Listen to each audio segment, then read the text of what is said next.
시작. 예수 그리스도로 말미암아 위의 열매가 가득하여 하나님의 영광과 찬송이 되기를 원하노라. 아멘. 하나님께서는 우리에게 아름다운 화려한 꽃을 원하시지 아니하시고 풍성한 열매를 기대하시고 찾으시죠. 우리 사람들의 성향은 화려한 꽃을 기뻐하고 좋아하죠. 그러나 하나님은 꽃보다는 열매에 대한 기대와 또 바람을 가지고 계십니다. 성경 여러 곳에서 열매를 찾으시고 또 열매를 요구하시는 그런 내용들을 많이 살펴볼 수 있습니다. 오늘 본문에서도 의의 열매를 우리에게 찾으신다라고 말씀을 하시는 거죠. 그런데 이런 의의 열매는 우리가 어떻게 맺을 수 있을까요? 오늘 본문 1장 11절 상반에 초점을 맞춰서 어떻게 하나님께서 찾으시는 의의 열매를 맺을 수 있을까? 우리 그런 의미로 다시 한번 읽어봅니다. 11절 다시 읽어요. 시작. 예수 그리스도로 말미암아 의의 열매가 가득하여 하나님의 영광과 찬송이 되기를 원하노라. 누구로 말미암아서요? 그리스도로 말미암아. 예수 그리스도로 말미암아. 예수 그리스도를 통해서 너희들은 의의 열매를 맺을 수 있다라고 이야기합니다. 이렇게까지 좀 이야기할 수도 있겠죠. 너희들이 인간적 노력으로 의의 열매를 맺는 것이 아니라 그리스도 예수를 통하여 너희들이 의의 열매를 맺을 수 있다. 자, 그런데 이런 의의 열매 전에 먼저 그리스도를 통해서 우리에게 이루어진 게 있죠. 그게 뭘까요? 의롭게 되는 것입니다. 그리스도로 말미암아 우리가 먼저 의롭게 되었다라고 성경 이야기를 하고 있죠. 이렇게 이해하면 잘못된 거죠. 의로운 삶을 삶으로 의로운 자가 되는 게 아니라 하나님께서 먼저 우리를 의로운 자, 의인으로 만들어 주셨다라고 얘기합니다. 근데 누구를 통해서 우리를 의인으로 만들어 주셨다고요? 바로 예수 그리스도로 말미암아. 자, 그에 대한 성경 구절을 함께 보면 갈라디아서 2장 16절을 함께 한번 읽어보도록 할까요? 갈라디아서 2장 16절 그리스도로 말미암아 우리가 의롭게 되는 것. 자, 2장 16절 함께 읽습니다. 시작. 사람이 의롭게 되는 것은 율법의 행위로 말미암이 아니요 오직 예수 그리스도를 믿음으로 말미암은 줄 알므로 우리도 그리스도 예수를 믿나니 이는 우리가 율법의 행위로서가 아니라 그리스도를 믿음으로써 의롭다함을 얻으려 함이라. 율법의 행위로서는 의롭다함을 얻을 육체가 없느니라. 여러분, 그리스도 예수를 믿을 때, 예수님이 나를 위해서 죽으시고 다시 살아나신 것을 믿을 때 우리는 죄사함을 받고 의롭게 되는 줄을 믿습니다. 이것을 일컬어 이신칭이다 라고 얘기하죠. 믿음으로 의롭다함을 받는다. 이것이 이신칭입니다.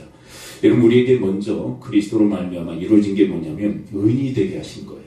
우리가 의롭게 살아서 의인이 된 것이 아니라 그리스도 예수를 믿음으로 우리가 다 의인이 된 줄을 믿습니다.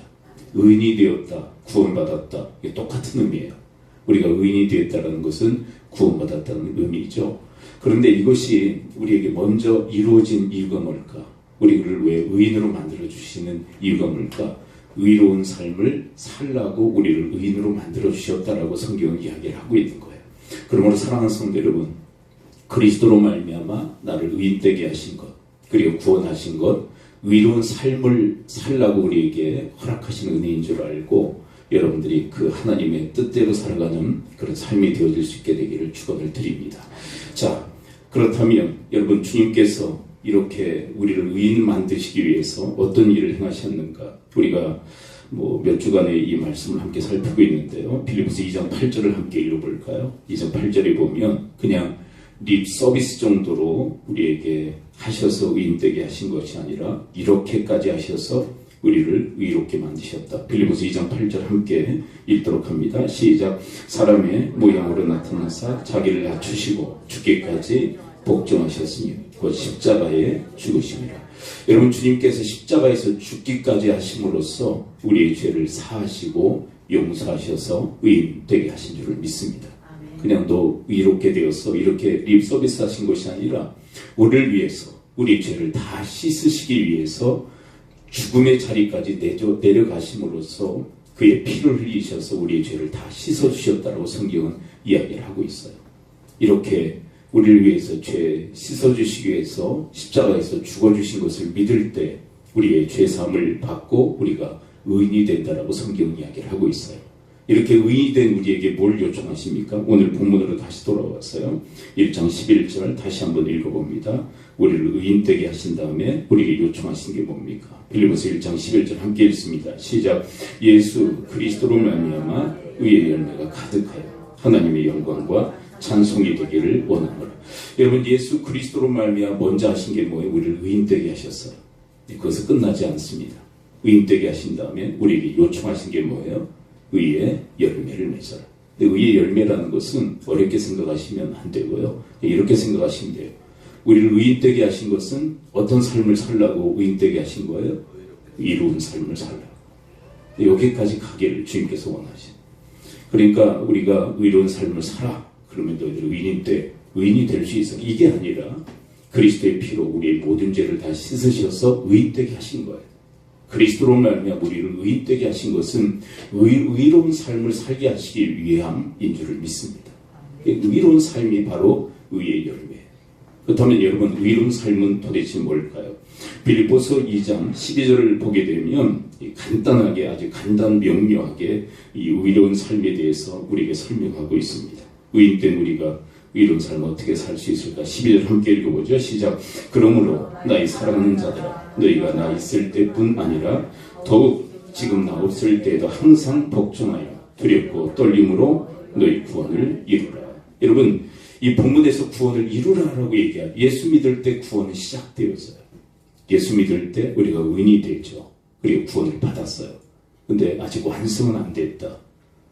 그래서 그 완성해 가야 되는데 그 완성의 중요한 삶의 태도가 뭐냐면 복종이라고 얘기를 하고 있습니다. 여러분, 그리스도께 우리가 하나님께 복종하는 삶이야말로 의로운 삶인 줄 믿습니다. 이에 대해서 본을 보여주신 분이 예수님이죠. 조금 전에 읽었던 빌립보서 2장 8절로 다시 돌아가서 한번 읽어봐요. 이게 그리스도의 의인데요. 이 그리스도의 의, 이 주님의 본을 따라 우리도 이렇게 살기를 바라시는 거죠. 2장 8절 다시 읽습니다. 시작. 사람의 모양으로 나타나서 자기를 낮추시고 죽기까지 복종하셨으니 그 십자가에 죽으시니라. 여러분, 우리에게 복종을 요청하시는 주님이 먼저 복종하셨다. 죽기까지 복종하신 주님의 그 이로운 삶을 본받아 여러분과 저도 여러분 복종하는 삶을 살아갈 수 있게 되기를 축원을 드립니다. 근데 누구에게 복종하는 거예요? 우리 주님께, 우리 하나님께 복종하는 삶, 순종하는 삶이 의로운 삶이다. 그렇게 가르쳐주고 있습니다. 여러분, 구약에 이 대표적인 그 두 인물이 있어요. 하나는 불순종했던 인물, 사울이라고 하는 임금. 이 전 이스라엘의 초대 임금으로 부르심을 받았지만 하나님의 말씀에 불순종하고 불복했던 사울이라는 이 임금에 대해서 얘기를 하고요. 또 이 사울과는 대비되는 다윗이라고 하는 임금에 대해서 얘기를 하죠. 2대 임금으로 부름을 받았다. 근데 이 둘의 차이가 뭡니까? 사울은 불순종했다면 다윗은요, 순종하는, 복종하는 삶을 살았어요. 근데 이것을 일컬어 성경은 뭐라고 얘기하냐면 불순종하는 이 사울의 삶을 불의하다라고 얘기해요. 불의한 삶. 그 다음에 여러분, 순종하는 다윗의 삶을 뭐라고 얘기합니까? 의로운 삶, 의의 열매를 맺는 삶이다라고 이야기를 합니다. 여러분과 저는 이 다윗의 후예로 부르심을 받은 존재들인 줄을 믿습니다. 여러분, 이 사울에게 주님께서 명령하셨지만 그 명령을 어기죠. 아말렉 진멸 사건에서 하나님의 말씀에 불순종한 이 사울에 대해서 주님은 뭐라고 얘기하십니까? 사무엘상 15장 22절 함께 한번 읽어볼까요? 22절 함께 읽습니다. 시작. 사무엘이 이르되 여호와께서 번제와 다른 제사를 그의 목소리를 청종하는 것을 좋아하신 같이 좋아하시겠나이까. 순종이 제사보다 낫고 듣는 것이 수양이 기름보다 나으니. 순종이 제사보다 낫습니다. 당신이 제사하기 위해서 그 가치 있는 것들을 끌고 왔는데 그 제사, 그 가치 있는 것을 끌고 와서 제사하는 것보다 하나님의 명령에 순종하는 것이 더 중요합니다. 여러분, 제사가 중요하지 않다는 얘기가 아니잖아요. 그렇죠? 우리가 지금 현 시대로 얘기한다면 예배가 중요하죠. 근데 여러분, 꼬박꼬박 예배 시간에 다 참석해서 예배하는 건 너무 중요한 일이에요. 그렇지만 그보다 더 중요한 것은 뭐라고요? 순종하는 것이라고. 우리 크리스찬들에게도 마찬가지예요. 우리 크리스찬들에게 순종하는 삶, 복종하는 삶이 왜 중요하냐? 하나님께서 우리를 왜 의인되게 하셨다고요? 의로운 삶을 살라고. 이 순종이야말로 의로운 삶이다라고 얘기하는 거예요. 우리는 뭐 의로운 삶, 의의 열매하면 뭔가 다른 어떤 거창한 것으로 생각하지만 성경은 아주 간단 명료하게 얘기합니다. 의로운 삶은 뭐냐? 의의 열매는 뭐냐? 순종하는 삶이라는 거예요. 그러나 여러분, 사울은 하나님의 말씀에 불순종하죠. 그래서 이런 말을 듣게 된 거예요. 그러나 여러분, 다윗은 어떻습니까? 아주 적극적인 태도로 하나님의 말씀에 순종해요. 어느 정도까지요? 사무엘상 23장 1절과 2절을 보면 아주 적극적인 태도로 하나님의 뜻을 깨달으려고 하고 그 뜻에 순종하려고 애를 씁니다. 사무엘상 23장 1절 2절 함께 읽죠. 시작. 사람들이 다윗에게 전하여 이르되 보소서 블레셋 사람이 그 일날을 쳐서 그 타작마당을 탈취하이다 하니 이에 다윗이 여호와께 묻자하여 이르되 내가 가서 이 블레셋 사람들을 치리이까 여호와께서 다윗에게 이르시되 가서 블레셋 사람들을 치고 그 일날을 구원하라 하시니. 근데 여러분, 다윗은요 그냥 가만히 있으면 돼요. 자기들도 이제 600명의 용사들을 이끌고 도망자의 신분의 삶을 살아가고 있기 때문에 너무 힘들어요. 그래서 가만히 있으면 됩니다. 그냥 하나님께 물어보지 않아도 돼요. 그냥 가만히 있으면 누가 뭐라고 그러겠어요. 자기들 힘드니까. 근데 적극적으로 하나님의 뜻을 묻습니다. 왜 그럴까요? 순종하려고 하기 때문에. 근데 여러분, 이 순종도요, 가만히 있는 자리에 야 너 이거 뭐 해라 저거 해라 수동적인 태도가 아니라 적극적으로 하나님의 뜻을 물어가며 하나님의 뜻에 순종하는 이 다윗의 모습을 성경은 이야기를 하고 있어요. 무엇입니까? 의로운 삶이에요. 의의 열매를 맺는 이 다윗의 삶의 모습을 이야기를 하고 있습니다. 여러분, 우리를 의롭게 하신 주님, 그리스도로 말미암아 우리를 의롭게 하신 주님께서 이런 의로운 삶, 순종하는 삶을 우리에게 학수고대하고 계신 줄을 믿습니다. 그렇다면 여러분, 이런 의로운 삶을 살 때 우리에게 나타난 삶의 결과가 뭘까? 오늘 본문으로 다시 돌아와서 1장 11절을 다시 한번 읽어볼까요? 1장 11절 함께 읽습니다. 시작. 예수 그리스도로 말미암아 의의 열매가 가득하여 하나님의 영광과 찬송이 되기를 원합니다. 여러분, 우리가 이런 의로운 삶, 순종하는 삶을 살 때 결과가 어떤 결과로 파생되어진다고요? 하나님께 영광이 되고 찬송이 되는 줄을 믿습니다.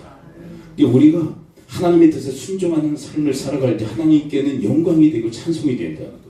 여러분, 우리의 제일 된 목적이 뭡니까? 웨스트민스터 신앙고백서 제1 질문이 뭐냐면 인간의 제일 된 본분이 뭐냐라는 질문이에요.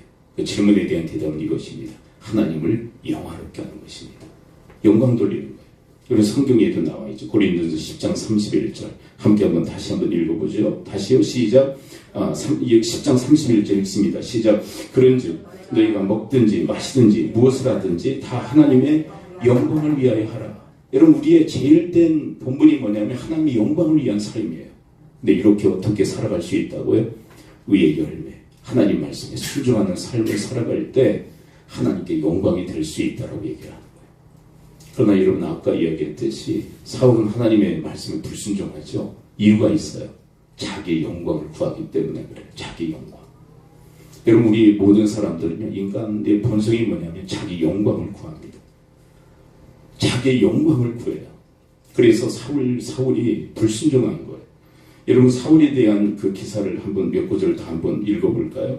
사무엘상 15장 23절에서 사울에 대해서 얘기를 하죠. 함께 한번 다시 한번 읽어봅니다. 시작. 이는 거역하는 것은 점치는 죄와 같고 완고한 것은 사신 우상에게 절하는 죄와 같음이라. 왕이 여호와의 말씀을 버렸으므로 여호와께서도 왕을 버려 왕이 되지 못하게 하셨나이다 하니 12절 함께 읽어봅니다. 사무엘이 사울을 만나러 아침에 일찍이 일어났더니 어떤 사람이 사무엘에게 말하여 이르되 사울이 갈멜에 이르러 자기를 위하여 기념비를 세우고 발길을 돌려 길갈로 내려갔다 하는지라. 하나님 말씀에 불순종해요. 이유가 있다면 자기 영광을 구하기 때문이다라고 성경이 얘기를 해요. 여러분, 자기 기념비라는 것은 뭐냐면 자기 영광을 구했다. 여러분, 전쟁에 승리하면 누구를 위한 기념비 세워야 돼요? 하나님을 위한 기념비를 세워야 되잖아요. 근데 자기를 위한 기념비를 세웁니다. 여러분, 이 아말렉 진멸 사건에서 하나님께서 말씀하신 명령이 뭐냐면 전쟁에 승리하거든 모든 걸 다 진멸하라는 거예요. 모든 걸 다 진멸해요. 여러분, 전쟁을 하게 되면 뭘 얻게 되냐면 전리품을 얻게 돼요. 그리고 많은 포로들을 끌고 오게 되죠. 근데 그거 다 가져오지 말라는 거예요, 사실상. 그러면 빈손으로 오라는 거예요. 그러면 여러분 왕이 전쟁에 나가서 승리하게 되면 뭘 가지고 와야 폼이 납니까? 많은 전리품을 그리고 이 포로들을 끌고 와야만 폼이 나잖아요. 근데 그거 하지 말라는 거예요. 빈손으로 오라는 거예요. 얼마나 초라한 모습으로 다시 돌아오게 됩니까? 근데 그거 하고 싶지 않은 거예요. 하나님 말씀에 순종했는데 빈손으로 돌아오라는 거, 아무 영광도 없이 돌아오라는 것에 대해서 너무 불만을 갖게 된 거예요. 그래서 그는 자기 영광을 받기 위해서 전리품들을 남기고 그리고 사람들을 끌고 오는데 거기에서 가장 압권이 뭔지 아세요? 그 아말렉의 왕을 끌고 오는 거예요. 여러분, 아말렉 왕을 끌고 올 때 어디에다 세웠을까요? 포로로 맨 앞에 세워서 내가 이렇게 승리를 거뒀다. 그것을 보여주기 위해서 죽이라고 한 아각 왕을 앞에 세우고 그 전리품들을 다 쌓아서 그것을 끌고 오는 그 행렬의 모습을 백성들에게 보여주고 있는 거예요. 무슨 얘기입니까? 자기 영광을 구하고 있는 거예요. 여러분, 우리가 하나님 말씀에 순종하면요, 우리가 아무것도 없을 때가 있어요. 우리에게 아무런 영광이 없을 때가 있어요. 여러분, 우리가 하나님께 순종하게 되면 어떤 걸 기대하느냐면 하나님 말씀에 순종하면 내가 원하는 내가 바라는 복을 받기를 원합니다. 내가 순종하면 하나님께서 복 주신다는 말씀이 있어요. 사실 성경에. 근데 복 받기를 항상 원해요. 근데 그게 영광이에요. 영광. 근데 그게 없을 때가 있어요. 없을 때가. 아말렉을 다 진멸해라. 전쟁에 승리하지만 네가 순종하지만 아무런 영광이 있을 수 없어라고 주님이 얘기하시는 것처럼 우리가 하나님 말씀에 순종했을 때 아무런 것을 손에 쥐을 수가 없을 때가 있습니다. 근데 그것을 우리는 원하지 않아요. 우리에게 복이 없다고, 우리에게 영광이 없다고, 그래서 순종하지 않을 때가 얼마나 많은지 몰라요. 그러나 여러분, 사랑하는 성도 여러분, 여러분과 저희 인생 속에서 가장 중요한 것은 내가 영광을 얻는 게 아니라 하나님께 영광을 돌리는 거예요. 내가 쥐는 것 아무것도 없다 할지라도 우리가 전쟁에서 승리해서 전리품을 하나도 얻지 못한다 할지라도 여러분, 내 영광이 중요한 게 아니라 하나님의 영광이 중요하다는 사실을 깨닫고 여러분, 하나님의 영광을 위해서 순종하는 삶을 살아갈 수 있게 되기를 축원을 드립니다. 여러분, 많은 신앙인들의, 우리 기독교인들의 그 낙심이 뭐냐면 내가 열심히 주님을 위해서 순종하고 봉사하고 사역했는데 왜 아무것도 없냐는 거예요. 영광을 얻지 못하는 것 때문에 우리가 하나님 앞에 얼마나 목맨 소리를 하고 하나님을 원망하고 불평할 때가 얼마나 많은지 몰라요. 여러분, 더 나가서 인생이 더 허물어지고 더 힘들고 어렵게 되고 고통의 연속 가운데 살아갈 때 우리의 순종의 삶에 대해서 하나님 영광을 위한 삶에 대해서 회의를 느끼는 때가 얼마나 많은지 몰라요. 내가 주님을 위해서 이렇게 힘쓰고 애썼는데 도대체 주님은 뭐 하시는 거냐고. 근데 여기에 깊이 빠져버리면 자기 영광을 구하게 될 때 우리는 하나님께 순종하지 않게 되어버리고 말아요. 그러나 사랑하는 성도 여러분, 우리에게 영광이 없다 할지라도 여러분, 하나님의 영광을 위해서 하나님께 순종하며 나갈 수 있게 되기를 축원을 드립니다. 여러분, 그렇다면 하나님의 영광을 위해서 살아가면 하나님께서 그냥 영광을 받으시고 말하시느냐? 그게 아니에요. 여러분, 하나님의 영광을 위해서 살면 하나님께서 우리에게 영광을 허락해 주실 줄을 믿습니다. 그래서 다윗의 인생을 보게 되면 20대 청년의 그 세월 속에서 하나님의 뜻에 순종하며 살아갈 때 고통이었죠. 고난이었죠. 하나님께서 그에게 영광을 허락하세요. 아멘. 그러나 여러분, 사울은 어때요? 자기 영광만을 취하려고 했던 그 사울에게 영광을 거두시잖아요. 하나님이 허락하셨던 영광을 거두세요. 하나님도 떠나십니다. 하나님의 성신도 성령도 떠나셨다고 얘기해요. 그때 그의 인생 속에는 악령만이 역사했다고 얘기를 하고 있어요. 그러나 하나님의 영광을 위해서 이렇게 순종하는 삶을 살았던 다윗과 다윗의 가문에는 하나님의 영광을 허락하십니다. 왜 그러시느냐? 사무엘상 2장 30절을 함께 읽어볼까요? 여기에 힌트가 있어요. 왜 하나님의 영광을 위해서 살았던 다윗에게 영광을 허락하실까? 사무엘상 2장 30절 함께 읽어봅니다. 시작. 그러므로 이스라엘 하나님, 나 여호와가 말하노라. 내가 전에 내 집과 내 조상의 집이 내 앞에 영원히 행하리라 하였으나 이제 나 여호와가 말하니 결단코 그렇게 하지 아니하리라. 나를 존중히 여기는 자를 내가 존중히 여기고 나를 멸시하는 자를 내가 경멸하리라. 여러분 하나님께 어떻게 해드냐에 따라서 하나님이 나에 대한 태도를 결정하시겠다는 것. 여러분 이것은 엘리에게 내리시는 말씀이에요. 엘리는 하나님을 멸시했던 자예요. 그러자 하나님께서 얘기하십니다. 나도 너를 경멸히 여길 거야. 그런데 하나의 또 중요한 메시지를 주님이 얘기하시죠. 너희들이 나를 존중히 여기면 나도 너희들을 존중히 여길까. 이 존중히 여긴다는 것은 뭐냐면 하나님을 존귀히 여기게 되면 나도 너희들을 존귀히 여겨주실 것이라는 얘기입니다.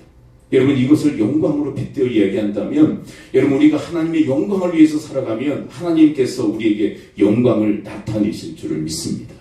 그것이 다윗의 인생이었고 또 다윗 가문의 모습이었어요. 여러분 주님께서 그리스도 예수의 피로 우리를 의인이 되게 하셨습니다. 그 의인이 되게 하신 이유가 뭐예요? 의의 열매, 의로운 삶을 살라고. 여러분 그리고 의로운 삶은 뭐라고 했어요? 순종하는 삶이라고. 하나님 말씀에 순종하는 삶이 의로운 삶이에요. 그때 하나님께 영광이 되고 찬송이 될 줄을 믿습니다. 우리를 의인 되게 하신 거는 그냥 구원만 받으라 그게 아니라 의로운 삶, 의로운 열매를 맺게 하시기 위해서 우리에게 의인된 그런 은혜를 허락해 주신 거예요. 그 다음 우리에게 일평생의 과제가 있죠. 하나님 말씀 어떻게 순종할 것인가. 우리가 지금 몇 주간에 걸쳐서 우리의 사랑이 더 풍성해지는데 지식을 더한 사랑이어야 된다는 말씀을 우리가 계속 들었잖아요. 그러면서 계속 핵심적인 메시지가 뭡니까? 하나님의 뜻을 우리가 분별하자. 거기에 지식이 동원되어야 된다. 여러분 하나님의 뜻이 뭐죠? 우리 성도님들은 하나님의 뜻을 물어보면 상당히 좀 난해하게 생각하시는 분들이 많아요. 하나님의 뜻을 잘 모르는데. 근데 이거 아십니까?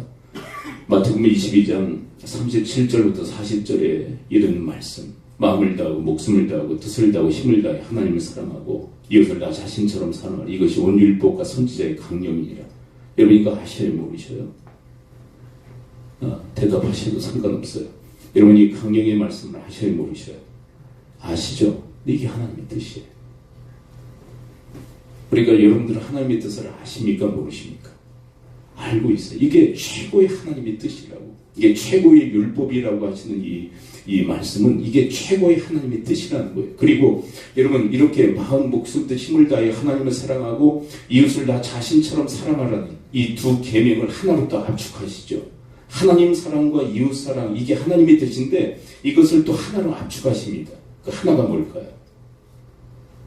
하나님 사랑과 이웃 사랑 하나로 압축하십니다. 그게 뭐예요? 내 이웃을 너 자신처럼 사랑하라. 이게 하나님의 뜻이다라고 또 압축하세요.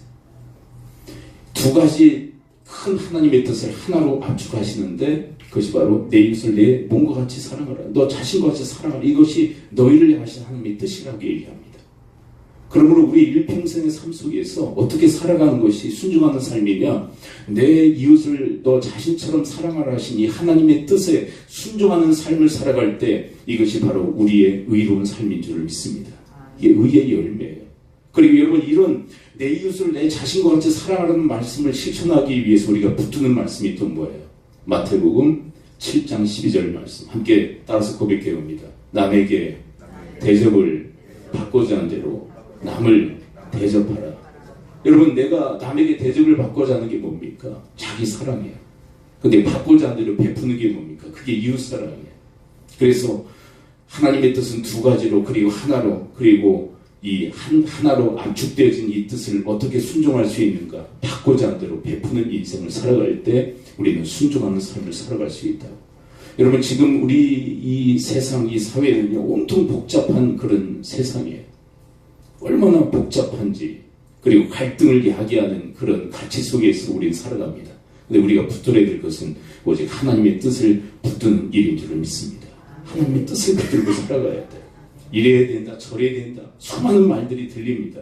외부에서 들려요. 그렇지만 우리가 붙들어야 될 것은 세상의 말이 아니라 그리고 좌로 우로 치우친 그 말이 아니라 우리도 하여금 중심을 잡고 살아가게 하시는 오직 하나님의 말씀, 생명과 진리의 말씀을 붙들고 살아가야 할 줄을 믿습니다. 여러분 그렇게 살면서 자신에 대해서 과소평가하면 또 안 돼요.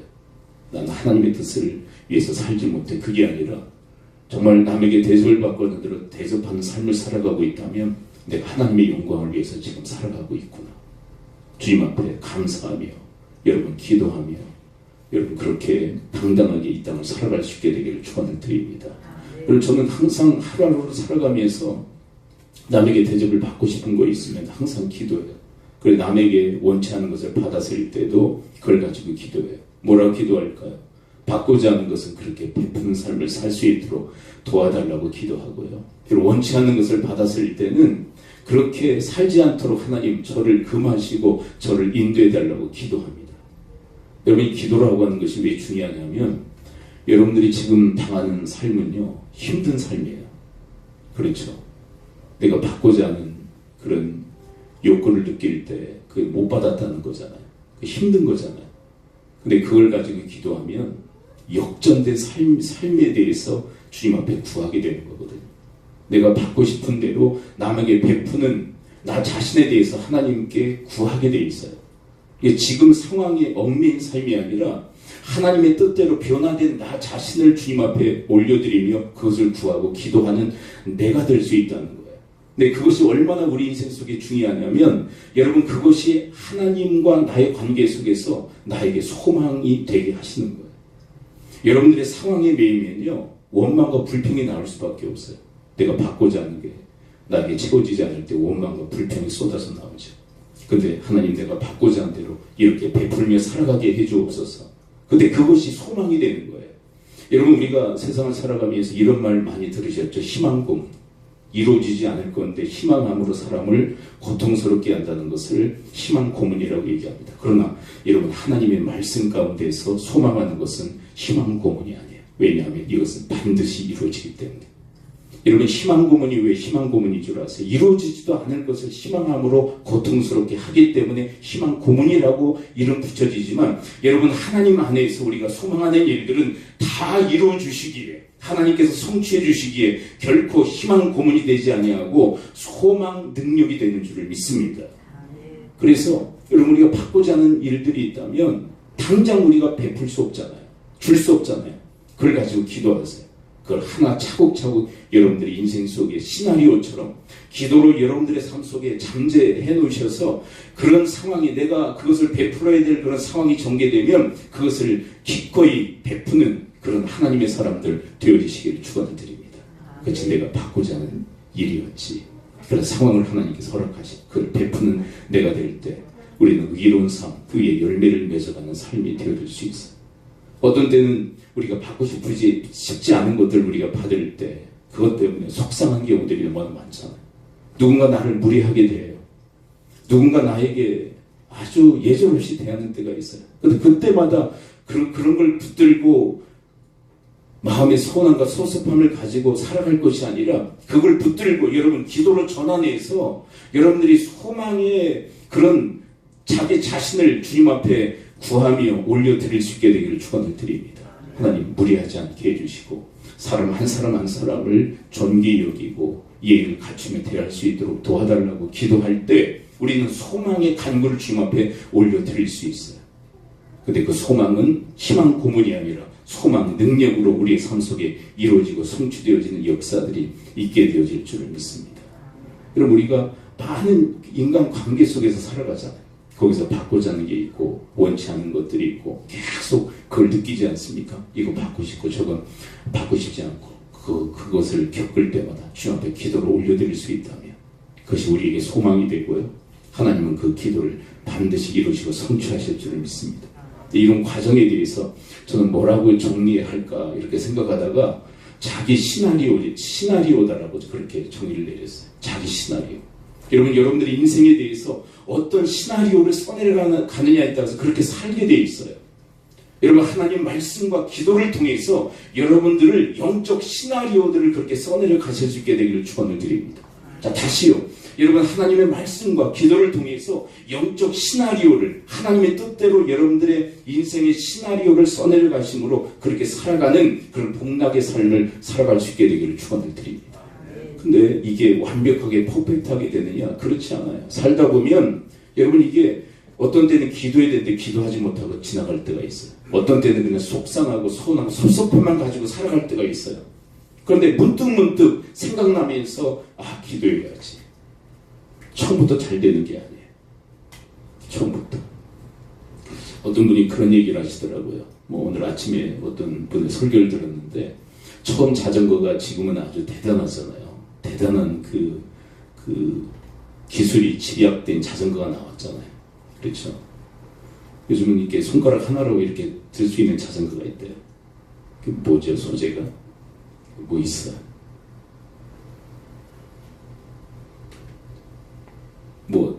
차값 정도로 막 비싼 게 있어요. 손 하나 이렇게 들 수 있는. 뭐죠? 그게 카본인가요? 그런 소재로 만든. 근데 처음 나온 자전거 아십니까? 처음 나온 자전거는 어떻게 생겼는 줄 아세요? 페달이 없어요. 그럼 뭘로 해야 되냐? 발로 굴러야 돼. 발로. 근데 그렇게 형편없는 모습으로 그렇게 시작됐는데 지금 어때요? 최첨단 자전거가 나온 거예요. 그러니까 사람은요, 처음부터 잘하는 게 아니에요. 처음에는 그렇게 형편없는 모습으로 자전거가 시작되면서 계속 개발되어서 최첨단 자전거가 나오고. 여러분, 비행기도 여러분 아시죠? 비행기는 처음 하늘을 났는데 몇 초 날랐다고요? 라이트 형제가 비행기를 만들었잖아요. 그것도 초고속도 아니에요. 그리고 오랜 시간 떠 있을 수도 없었어요. 그냥 몇 초간 떴다가 떨어진 거예요. 근데 거기서부터 시작되어진 거예요. 여러분, 아이들이 걸음마를 시작할 때 처음부터 번쩍 서가지고 걸어 다니던가요? 처음엔 걷지도 못해요. 그냥 누워만 있어요. 그러다가 뒤집습니다. 뒤집으면 또 걷나요? 기어다닙니다. 섭니다. 엄마 아빠가 환호성을 지릅니다. 섰다. 그리고 여러분, 말도요, 어때요? 말도 처음부터 유창하게 합니까? 어버버 하잖아요. 그래서 누구부터 얘기하기 시작합니까? 어떤 사람은 아빠부터 얘기했다. 어떤 사람은 엄마부터 얘기했다. 근데 많은 경우 엄마부터 얘기하더라고요. 엄마. 이 말했다고 막 기적이 일어났다고 막 환호성을 지릅니다. 근데 처음에는 그래요. 어버버해요. 그러다가 점점 성숙되어지고 더 성숙되어지고 유창한 그런 말을 구사하는 그런 아이가 됩니다. 여러분, 우리의 시작은 미약해요. 시작은 다 미약할 수밖에 없어요. 근데 중간에 가다가 미약하니까 우리가 낙심해서 포기할 수도 있어요. 그러나 여러분, 포기하지 말고 주님께서 우리를 이끄시고 도우신다는 사실을 기억하며 끝까지 여러분들이 이 행보를 내디딜 수 있게 되기를 축원을 드립니다. 그러니까 여러분, 우리를 향하신 하나님의 뜻은요, 이웃을 나 자신처럼 사랑하라는 것이고 남에게 대접받고 대접하라는 거예요. 어떻게 보면 저의 인생의 좌우명이기도 해요. 그럼 그렇게 완벽하게 사시오. 그렇게 하면 대답할 말이 없죠. 지금 아직 어떤 분은 걸음마 단계에 있는 분도 계시고, 어떤 분은 걷는 단계에 있는 분이 계시고요. 어떤 분은 뛰는 단계에 있는 분도 계세요. 다 시작점이 다르고요. 그리고 성숙의 정도가 다르기 때문에 어떤 지점이 있어요. 근데 하나님께서 원하시는 건 뭐냐면, 어떤 지점에 있건, 걸음마 단계에 있건, 걷는 단계에 있건, 뛰는 단계에 있건 상관없다는 거예요. 너희들이 주의 뜻을 위해서 순종하며 살아간다면 그게 의의 열매다. 그걸 통해 내가 영광 받게 될 것이고 너희들에게 영광을 나타낼 것이다 라고 얘기하고 계신 거예요. 그러면 여러분, 이 행진을 끝까지 감당할 수 있게 되기를 축원을 드립니다. 어느 날 제가 몇 년 전에 마음속에 이런 생각도 했어요. 이게 최고의 하나님의 뜻이고 이 말씀에 순종하려고 한다면 우리가 이 골든 룰 클럽을 한번 만들어 볼까? 골든 룰 클럽. 그래서 이 클럽에 가입하신 분들은 하루하루 매일매일의 삶 속에서 이 골든 룰, 황금률의 삶을 살아가면서 그것을 살아가면서 겪었던 에피소드를 함께 올리는 그런 창을 만들어서 함께 공유하고 함께 나누고 서로를 격려하고 서로를 북돋아주는 그런 클럽을 한번 만들어 볼까? 그런 생각도 해봤다니까요. 네. 근데 이런 클럽을 만드냐 만들지 않느냐 그게 중요한 게 아니라 여러분들이 한 분 한 분의 삶 속에서 정말 이 뜻을 붙들고 살아가는 그런 의의 열매의 삶들이 그렇게 풍성히 맺혀질 수 있게 되기를 축원을 드립니다. 기도합니다. 우리 시간 함께 기도할 때 우리 말씀 붙들고 기도하기를 합니다. 하나님, 저희들 그리스도로 말미암아 의인이 되게 하셨는데, 의롭게 하셨는데 저들이 남은 과제는 의의 열매 맺는 일인 줄을 믿습니다. 하나님의 말씀, 하나님의 뜻에 순종함으로, 하나님의 말씀에 복종함으로 그렇게 순복하는 삶을 통해서 의의 삶을 의의 열매를 맺는 삶을 살게 하시고 그 결과 하나님께 영광이 되고 하나님을 찬양하는 삶이 되어지도록 하나님 도우시고 인도해 달라고 우리 하신 통성으로 주님 앞에 기도하며 나가도록 하겠습니다. 아버지 하나님, 오늘 말씀해 주신 감사를 드립니다. 오 주님, 저희를 붙드시 사 하나님의 뜻에 순복하는 삶을 살아감으로 의의 열매 맺는 삶이 되게 하여 주옵시고 그 결과 하나님께 영광이 되고 하나님께 찬송이 되는 그런 축복의 인생을 살아갈 수 있도록 주여 도우시고 인도하여 주옵소서. 저희들의 시작은 미약하였으나 끝은 창대할 줄 믿고 이 일에 도우심과 또한 힘을 북돋아 주시는 하나님을 의지하며 이 일을 중단 없이 해나갈 수 있도록 주여 도우시고 인도하여 주옵소서. 말씀과 기도로 영적 시나리오를 써내려가며 하나님이 그와 같이 살아가는 삶을 살도록 주님 부르시는 그 부르심에 합당히 살아갈 수 있도록 주여 저희들을 도우시고 인도해 주시옵기를 원합니다. 자기 영광을 구할 것이 아니라 하나님의 영광을 구함으로 이런 순복의 삶을 온전히 감당하는 저희 모두가 되어지도록 주여 도우시고 인도해 주시옵소서. 아버지 하나님, 오늘 말씀해 주시니 감사를 드립니다. 아버지 하나님, 저희들 그리스도로 말미암아 의인이 되게 하신 것은 의의 열매, 의로운 삶을 살게 하시기 위한 하나님의 뜻인 줄을 믿습니다. 하나님의 뜻에 순복하는 삶을 통하여 의의 열매를 맺게 하시고 하나님께 영광이 되고 찬송이 되는 삶을 살아갈 수 있도록 주여 도우시고 인도하여 주옵소서. 하나님 영광 받으심에 저희들에게 다윗에게 또한 다윗 가문에 나타나신 그 영광이 저희들에게도 나타나게 하여 주시옵소서. 여러분들의 아픈 부위에 손을 얹으십시오. 그리고 마음에 감동 주신 분 한 분은 가슴에 품으시고 손을 얹으십시오. 내가 주 예수 그리스도의 이름으로 명하니 모든 질병의 세력은 이 시간부로 다 묶기를 벗고 떠나갈지어다. 고침 받을지어다. 강건의 복이 임할지어다. 예수 그리스도의 이름으로 축복하며 기도하옵나이다. 아멘. 하나님이 너를 사랑하신다. 하나님이 너를 엄청 사랑하신다. 하나님이 너를 엄청 사랑해서 살아보면 하나님 바라보길 기다리신다.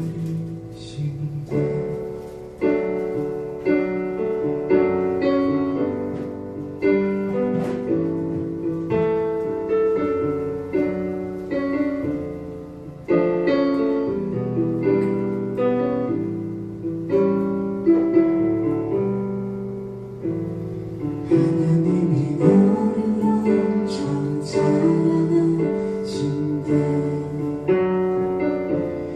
하나님이 너를 엄청 사랑하신다.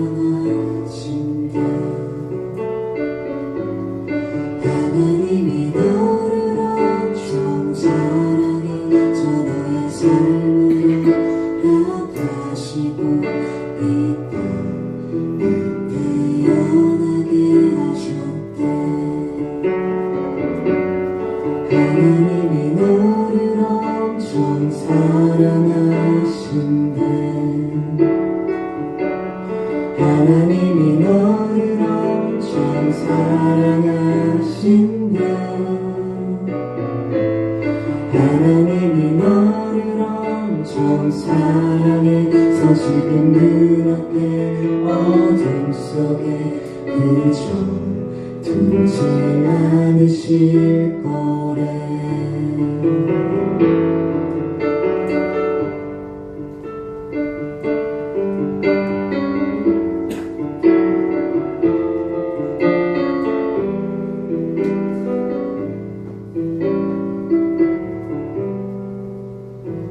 내 모습 이대로 사랑하시네. 연약한 그대로 사랑하시네. 나의 모든 말걸음 주가 하시나니 나를 인도하소서. 주의 날개 아래 거하는 것, 주의 임재 안에 거하는 것,